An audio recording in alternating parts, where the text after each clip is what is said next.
First started skateboarding when I was 12 years old. I remember I was just like outside playing with my siblings. We were playing soccer or something, and I saw this dude go down the street, and he just did a kickflip, and I just thought it was the coolest thing ever.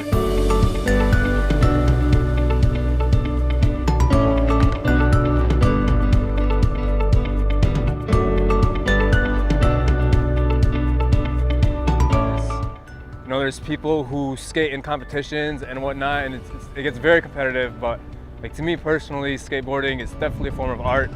To me, it's an expression of my individuality and my freedom. I mean, in Chicago over here, like actual skateboarders, like this type of skateboarding, I have never seen a Muslim skateboarder in real life, but in terms of longboards, I've seen plenty.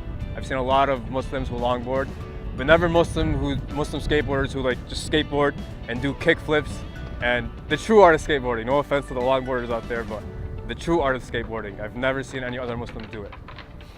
In real life, I see all the time on social media. I have a bunch of friends on social media who skate in Dubai, skate in Egypt, skate in Palestine.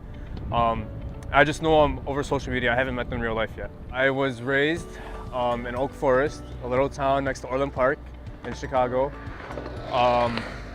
I'm Egyptian. My parents are Egyptian. I'm Egyptian. Even though I was born and raised here in Chicago, I definitely identify as an Egyptian. I go to Egypt every year, at least once, because all of my extended family is over there. My parents, you know, the typical story of parents overseas growing up very poor and then coming to America to, you know, pursue the American dream and to pursue a good life. My parents studied physical therapy in Egypt. They came to the United States together. First my dad came, and then a few later my mom. And they pursued physical therapy here. And so they have like a very strong medical influence on me. When I skateboard, I truly feel like I'm free. This year has been one of the most stressful years of my life. I've had so many mental breakdowns, and the only thing that brings me back to like my sanity is when I'm skateboarding.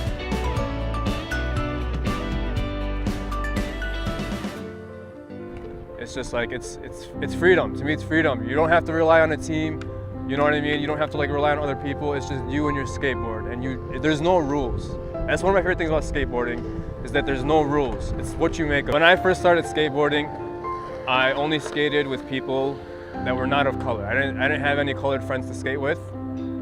And at the time, the non-colored friends I skated with were actually incredibly racist. And not only them, but their families too.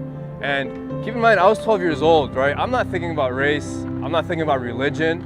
I'm not thinking about color. My main philosophy at the time was to have fun. That's the only thing I cared about. With a recent president, with Trump being president, a lot of people who I didn't know were kind of disliked Islam, are like being very public and open about it. And these are people who, you know, I used to or would consider my friend. Well, I used to like hang out with on a daily. It's kind of interesting. Like, I would hang out with them on a daily, and we would like, you know, be friends. But then like as soon as Trump became president, I feel like it gave people a voice to, you know, express how they actually feel. And me being a Muslim, I see like a lot of my friends, or who I thought were my friends on social media, saying all this stuff about Islam and whatnot, negative things about Islam. And it's just like, yeah, it's definitely very heartbreaking. I think you should follow your dream, your passion, no matter what. You know, whether you're Muslim or not, whether you're Arab or not, no matter what you are, you should follow your dreams. And you should definitely not tell someone, you should definitely not let someone dictate your future or your goals or what you do based off of your ethnicity or your religion.